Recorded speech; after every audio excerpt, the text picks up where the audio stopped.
በአንዳንድ ዘገባ ሶስት አይነት ሰዎች አላህ ተባረከ ወተዓላ ሶላትን አይቀበላቸውም መልካም ስራም ወደ ሰማይ አይወጣላቸውም ብለው ከሶስት ሰዎች መሃል አልመርአቱ ሳኺጡ ዐለይሃ ዘውጁሃ ሐታ የርዳ ብላ ባሏ የተቆጣት ሴት ባሏ እስኪወድ እስኪረጋጋ ይቅር እስኪል ድረስ ሶላትም ይሁን መልካም ስራ ወደ ሰማይ አይወጣላትም ብላ።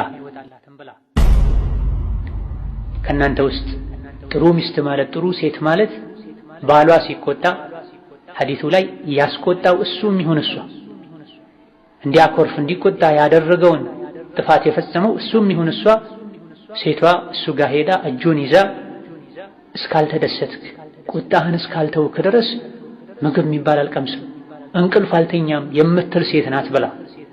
ከሴቶች ሁሉ ጥሩ ሴት ባሏ ሲቆጣ ያስቆጣችው እሷም ትሁን እሱ በራሱ ምክንያት ተጣልቶ ይቆጣ እሱ ጋር ሄዳ እጁን ይዛ ልታረጋጋው ቁጣውን ልታበርድ የምትሞክር ካልተደሰትክ ካልተጫወትክ ቁጣህን ካልተውክ አልተኛም አልበላም የምትል ሴት ናት ብላ።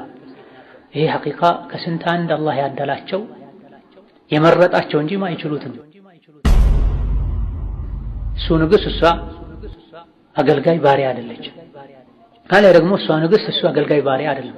ሁለቱም ተመሳሳይ ሐቅ ያላቸው ሰዎች ናቸው። ምንም እንኳን የባል ሐቅ ከባድ ቢሆን ትልቅነት የምናሳየው ራስን ትልቅ በማድረግ ሌሎች ስጁድ እንዲያደርጉልን በማዘዝ አይደለም። ትልቅነት የምናሳየው በመቻል በማለፍ ነው። ወደ ሰፊ በመሆን ደጋግሞ ይቅር በማለት